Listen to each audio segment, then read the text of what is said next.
Salut à tous et bienvenue dans cette vidéo grâce à laquelle vous allez enfin comprendre la règle du hors-jeu. Alors autant le foot est un sport assez simple, autant le hors-jeu est un peu plus complexe. Mais vous verrez qu'une fois qu'on a compris, c'est tout de suite plus facile. On va commencer par donner la définition du hors-jeu. Quelqu'un est hors-jeu si n'importe quelle partie de sa tête, de son tronc ou de ses jambes est dans la moitié de terrain adverse, ligne médiane non comprise, et plus près de la ligne de but adverse que le ballon et l'avant-dernier adversaire. Bon, si vous n'avez rien compris, ne vous inquiétez pas, c'est totalement normal. Je vais maintenant me servir d'un schéma pour tout vous expliquer. Alors sur cette image, on voit deux équipes, les bleus et les rouges.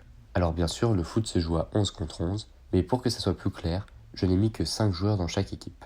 On peut donc voir que ce sont les rouges qui ont le ballon, qui est représenté en un petit rond noir.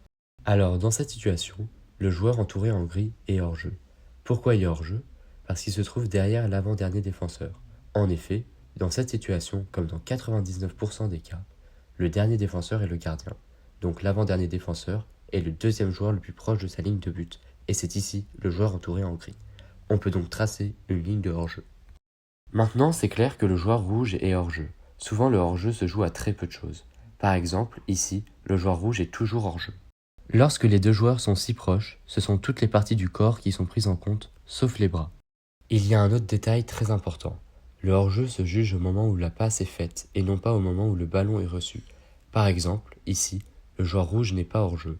Et si on lui fait une passe en profondeur et qu'il reçoit le ballon ici, alors il n'est pas hors-jeu.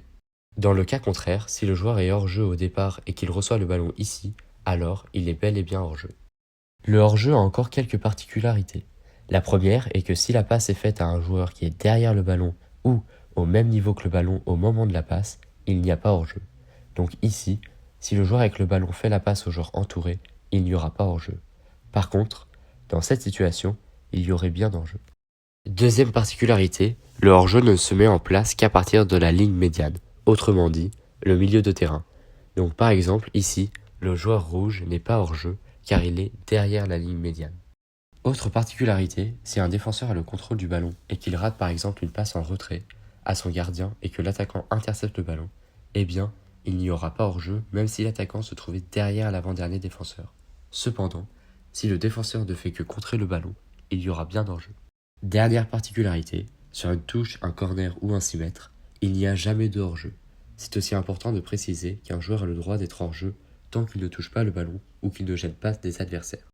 Les défenseurs doivent donc être très vigilants et essayer de rester le plus alignés possible pour ne pas courir des joueurs hors-jeu. De leur côté, les attaquants doivent être malins et réussir à être à la limite du hors-jeu. L'ancien coach de Manchester United, Sir Alex Ferguson, avait même déclaré à propos d'un attaquant, Filippo Inzaghi, qui a notamment joué à l'AC Milan de 2001 à 2012, que Inzaghi était né hors-jeu. Et dernière petite anecdote pour terminer, à la télé on voit souvent que les pelouses sont quadrillées.